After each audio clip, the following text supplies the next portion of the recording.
उनका भविष्य आप कैसे देख रहे हैं इस देश में इस टाइम जो वर्तमान स्थिति है? देखिए, सबसे पहले तो मैं आप लोगों का हार्दिक अभिनंदन करना चाहता हूँ मीडिया के साथियों का। मैं दिल्ली राज्य कमेटी भारत के छात्र फेडरेशन एसएफआई से हूँ।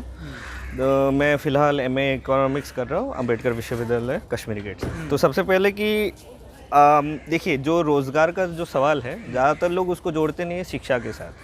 आप खुद एक सोचिए, जो हाल फिलहाल में ही राष्ट्रीय शिक्षा नीति जो आया है, जिसको एनईपी कहते हैं, ज़्यादातर लोग उसको बोल रहे हैं कि ज़्यादातर लोग इन सपोर्ट ऑफ द जो केंद्र सरकार है वो ये कहना चाह रही है कि राष्ट्रीय शिक्षा नीति आने के बाद अचानक ही जितने युवाएं हैं उन सबको रोज़गार मिलने लगे। सबसे पहले अभी हाल फिलहाल के समय में कुछ विश्वविद्यालयों में राष्ट्रीय शिक्षा नीति लागू हो गई। तो उससे हो क्या रहा है कि आपके जो एग्जिस्टिंग जो पब्लिक विश्वविद्यालय थे, जहाँ के आपके फीस थे, जैसे आपको उदाहरण दे तो दिल्ली विश्वविद्यालय, एक सेमेस्टर का आप अगर करोगे तो 7,000 है, तो वो राष्ट्रीय शिक्षा नीति के बाद तहत आपका फीस बहुत बढ़ जाएगा। तो होगा क्या कि एक particular section of the society, समाज के जिनके पास ऑलरेडी ही आय बहुत ज़्यादा है, वो लोग अपने बच्चों को पढ़ा पाएंगे। तो जो नीचे तबके के बच्चे हैं और साथ में महिलाएं हैं, वो सब नहीं पढ़ पाएंगे। महिलाएं इसलिए नहीं क्योंकि शिक्षा के नाम पे महिलाओं पे सबसे ज़्यादा कम खर्च होता है। और दूसरा है रोज़गार के सवाल पे। अभी लोग, आपने एक थोड़े समय पहले आपने एक सवाल भी पूछा है एक्ट ऑफ गॉड। कुछ समय पहले मैं कुछ आर्टिकल लिख रहा था इकोनॉमिक, तो मैं आपको बता देता हूँ। एक्ट ऑफ गॉड चाहे ये हो पेंडेमिक या ना हो, लेकिन आपका इकोनॉमी अभी करंटली कॉन्ट्रैक्शन पे है। जो उन्होंने बोला एक जीडीपी का वो है, जब बहुत लोग जीडीपी भी बोलते हैं, लेकिन जीडीपी होता क्या है, उसमें फ्लॉ देखिए। हम लोग के देश में 2 सेक्टर है, पब्लिक सेक्टर, प्राइवेट सेक्टर।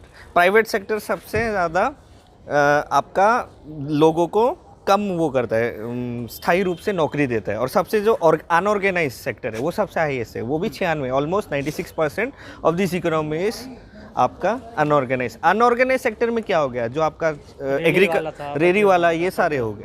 तो आप बताइए, ये सब जीडीपी के कैलकुलेशन में नहीं आता है। तो आपका जीडीपी के कैलकुलेशन में कौन आता है? जीडीपी के कैलकुलेशन में जो आपका इनकम का टैक्स भरता है वो आपका 2% आपका ऑर्गेनाइज सेक्टर का। उस ऑर्गेनाइज सेक्टर में आपका ऑलमोस्ट 90% प्राइवेट सेक्टर है।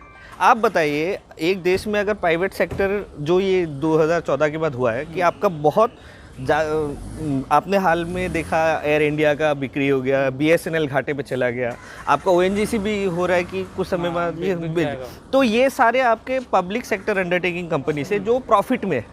तो आप खुद सोचिए, एक ऐसा केंद्र सरकार जो ऑलरेडी ही सोच रहा है कि अगर हम लोग का जो पब्लिक सेक्टर अंडरटेकिंग वो चाहे मुनाफे में जाए या ना जाए, हम लेकिन उन सबको डिसइन्वेस्टमेंट कर देंगे या बेच देंगे। अगर आप बेच दोगे तो पब्लिक सेक्टर आपका कम हो जाएगा, प्राइवेट सेक्टर इंक्रीमेंट होगा। प्राइवेट सेक्टर में आपका क्या होता है कि आपका स्थायी जॉब्स नहीं होता है, आपको हर दिन एक परफॉर्मेंस देना पड़ता है कि अगर मैं परफॉर्मेंस नहीं करूँगा वो मुझे कंपनी हायर एंड फायर कर सकता है। मतलब आजकल, लेकिन सर यूपी सरकार तो पब्लिक सेक्टर में भी कॉन्ट्रैक्ट बेस पे रख रही है 5-5 साल के लिए, जो 4th क्लास या 3rd क्लास के लिए ये प्लानिंग कर रही है। ये जो 5 साल का प्रोबेशन पीरियड आया है, इसको अब इसीलिए मैं बोल रहा हूँ, एनईपी को आप अगर पढ़ोगे तो ये 5 इयर्स प्रोबेशन वहाँ पे मेंशन है कि आने वाले समय में, और उसका ये एक्सपेरिमेंट है।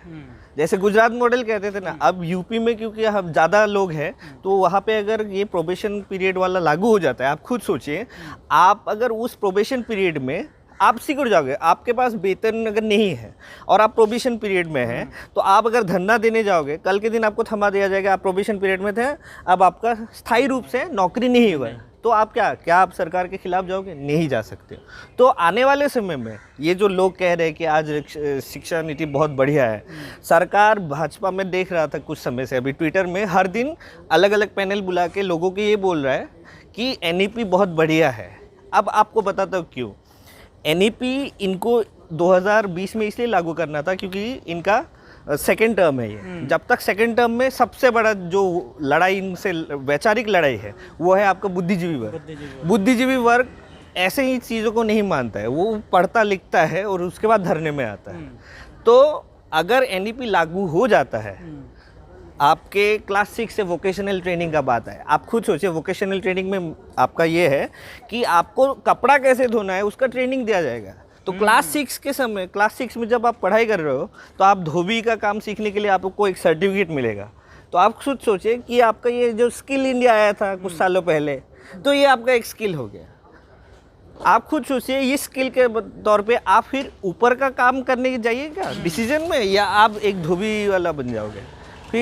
फिर क्या करेगा सरकार? धीरे धीरे अपना जो फंडिंग है वो ऑलरेडी ही कम कर रहा कहा है। जा रहा है जो न्यू एजुकेशन जी, न्यू एजुकेशन पॉलिसी नहीं, सबसे उसका जो महत्वपूर्ण जो मेन मकसद है वो कहा जा रहा है वो निजीकरण को बढ़ावा देने जी बिल्कुल। इसको अगर आपको जोड़ना है, 2000 राजीव गांधी का जब सरकार था 1986 में पहला जब देश आज़ाद हुआ था 1986 में आया था न्यू पॉलिसी फॉर एजुकेशन। उसमें पहली बार ये प्राइवेटाइजेशन के बारे में खूब ज़ोर से बात किया गया था, ठीक है। और उस न्यू पॉलिसी फॉर एजुकेशन में तब भी ये बात बोला गया था कि जो शिक्षा का जो आपका आवंटन हो जीडीपी का 6% हम लगाएंगे। न्यू एजुकेशन पॉलिसी वही सेम बात को दोहरा रहा है कि हमें 6% लगाना चाहिए। लेकिन अगर आपको 6%, अभी करेंटली 3.1 है करंट, 3 और उससे कम भी हो रहा है, तो आप खुद सोचिए 6% अगर उसको अप्लाई करना होगा तो उसको यूनिवर्सिटीज़ ज़्यादा बनानी होगी, नौकरियां देनी होगी। अगर आप कह रहे हो कि हम 6% करेंगे लेकिन दूसरी ही तरफ आप सारी चीज़ों को सिक्योर रहे हो, तो ये आपका दोहरापन हुआ।